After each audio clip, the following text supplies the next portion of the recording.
अस्सलाम वालेकुम guys, this is Usman Sabri. Welcome back to our channel. Guys, आज मैं आपके साथ बहुत ही ज़बरदस्त टॉपिक शेयर कर रहा हूँ जिसके अंदर मैं आपको ये बताऊँगा कि इंपोर्ट में डिफरेंट मोड्स ऑफ पेमेंट्स क्या हैं। तो गाइस, हमें हर चीज़ खुद से हासिल करनी चाहिए, ना कि हम डिफरेंट लोगों के पास आकर देखें।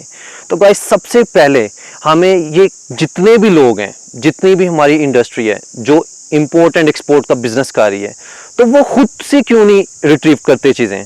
तो गाइस, सबसे पहले आप गूगल पे जाएं, उस पे लिखें FE मैनुअल SPP।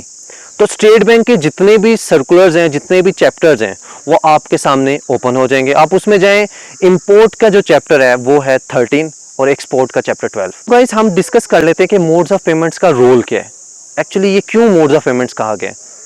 तो इसकी सिंपल सी एक्सप्लेनेशन है कि कोई भी चीज़ पाकिस्तान में इंपोर्ट हो या एक्सपोर्ट हो, तो उसका अथेंटिकेटेड वे पेमेंट का वो बैंकिंग इंडस्ट्री है। हम बैंक्स को यूटिलाइज करते हैं, और बैंक्स किसको फॉलो करते हैं? हमारी सेंट्रल बैंक की रेगुलेशंस को। तो बैंक जो है सेंट्रल बैंक की रेगुलेशन को फुलफिल करवाने के लिए बाउंड है। तो उसके लिए स्टेट बैंक ने हमारे फॉरेन एक्सचेंज मैनुअल्स दिए गए हैं। उस मैनुअल में चैप्टर 13 में इंपोर्ट का जिक्र किया गया है। तो गाइस, डिस्कस कर लेते हैं कि वो मोड्स ऑफ पेमेंट्स क्या है। मोड ऑफ पेमेंट में सबसे पहले लेटर ऑफ क्रेडिट आता है, दूसरा रजिस्ट्रेशन कॉन्ट्रैक्ट आता है, third one is open account, fourth one is advance payment and the last one is collection. तो गाइस, हमने हमारे जितने भी स्टूडेंट्स हैं जो BBA कर रहे हैं, BCom कर रहे हैं, उनको सिर्फ और सिर्फ लेटर ऑफ क्रेडिट के बारे में बताया जाता है, जबकि इसके अलावा भी डिफरेंट मोड्स ऑफ पेमेंट्स हैं जो पाकिस्तान में भी हैं और इंटरनेशनल भी रिकॉग्नाइज हैं, वो यूटिलाइज होते हैं। जैसा कि लेटर ऑफ क्रेडिट में सिर्फ और सिर्फ हमें ये बताया जाता है कि हमारी एक अथेंटिसिटी है। लेटर ऑफ क्रेडिट क्यों यूज करते हैं? गाइस, एग्जांपल दे देता हूं। मैं एक बंदा हूं जो पाकिस्तान में हूं और एक रिसोर्स हमारा जर्मनी में है। डिफरेंट पीपल हैं, वो एक्सपोर्ट करना चाहते हैं या इंपोर्ट करना चाहते हैं। तो एक ऑर्गेनाइजेशन का एक स्ट्रक्चर है जिसके अंदर वो पेमेंट कैसे लेंगे। अब वो हमें माल भेज देता है या हम यहाँ से माल एक्सपोर्ट कर देते हैं, तो उसके अंदर हमें कैसे इंश्योर हो सकता है कि हम अपनी पेमेंट सक्सेसफुली रिट्रीव करेंगे। तो उस पेमेंट को रिट्रीव करने के लिए हम बैंक्स में लेटर ऑफ क्रेडिट का यूज करते हैं, जो एक गारंटर होता है। लेटर ऑफ क्रेडिट हमेशा इशुइंग बैंक यूज करता है। वो इसलिए करता है क्योंकि इंपोर्टर जो एप्लीकेंट है वो अपने बिहाफ पे उस बैंक को यूटिलाइज करते हुए एक letter of credit UCP 600 international rules को फॉलो करते हुए वो बनाया जाता है। तो गाइस, लेटर ऑफ क्रेडिट जो है वो अथेंटिकेटेड वे में पेमेंट हमारी प्रोसीड करता है। हर हाल में बैंक लायबल होता है पेमेंट करने के लिए। इसकी डिफरेंट डिटेल में हम फर्दर व्लॉग्स में जाएंगे। आगे हम चलते हैं कि कॉन्ट्रैक्ट रजिस्ट्रेशन क्या है। गाइस, कॉन्ट्रैक्ट रजिस्ट्रेशन जो है वो पाकिस्तान की एंटिटी में आता है।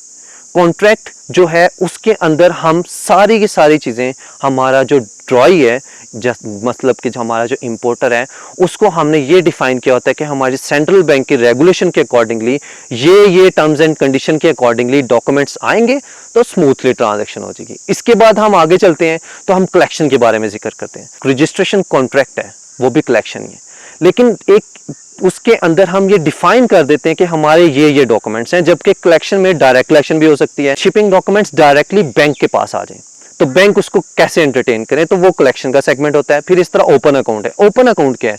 ओपन अकाउंट सिंपल ये है कि डॉक्यूमेंट जो हैं और शिपमेंट वो डायरेक्टली पाकिस्तान में आ जाती है और डॉक्यूमेंट्स भी एप्लीकेंट के पास चले जाते हैं। मतलब बेनिफिशियरी बाहर बैठा है, उसने डॉक्यूमेंट्स पाकिस्तान में भेज दिए हैं और शिपमेंट रिलीज हो गई है। तो गाइस, इंपोर्ट ओपन अकाउंट में अभी थोड़ी सी रिस्ट्रिक्शन ये है कि फाइनेंशियल इंस्ट्रूमेंट के लिए हमें पहले बैंक्स को बताना पड़ता है और उसके बाद हम उस पर प्रोसीडिंग कर सकते हैं। उसके बाद हम शिपमेंट रिलीज करवा के 1 ईयर का टेनर डिफाइन किया गया है जिसपे हम बैंक के थ्रू पेमेंट भिजवा सकते हैं। तो लास्ट वन एडवांस पेमेंट, जैसे कि नाम से जाहिर है। तो गाइस, इंपोर्ट एडवांस पेमेंट में ये बताया जाता है कि हम पेमेंट बाहर एडवांस में भेज दें और उसकी गुड्स बाद में आएंगी। 120 डेज का इसमें टाइम पीरियड होता है जिसके अंदर हमने शिपिंग डॉक्यूमेंट्स बैंक के अंदर सबमिट करवाने होते हैं। तो गाइस, ये डिफरेंट मोड्स ऑफ पेमेंट्स हैं जो पाकिस्तान में सक्सेसफुली यूटिलाइज होते हैं। सिर्फ लेटर ऑफ क्रेडिट की बेस पे हम ये नहीं कह सकते कि ट्रेड हो रही है। तो ये डिफरेंट सेगमेंट्स जो हैं, ओपन अकाउंट हमारे लिए बहुत ज़बरदस्त इसलिए है, मतलब इंपोर्ट के केस में इंपोर्टर के लिए, एप्लीकेंट के लिए इसलिए बहुत ज़्यादा अहमियत का मालिक है, क्योंकि उसमें उसने पेमेंट विद इन 1 ईयर वो कर सकता है। एक 1 ईयर के टेनर के अंदर उसको अलाउ है कि वो अपनी पेमेंट भिजवाए, और शिपमेंट रिलीज पहले ही करवा ली होती है। उसका बेनिफिट उसको ये होता है कि वो अपनी सारी गुड जो है शिपमेंट के बाद प्रोसीड कर देता है, सेल कर देता है और उस पर अर्निंग कर लेता है। तो गाइज ये था डिफरेंट हमारे सेगमेंट्स इंपोर्ट के। Stay connected with us. अल्लाह हाफिज़।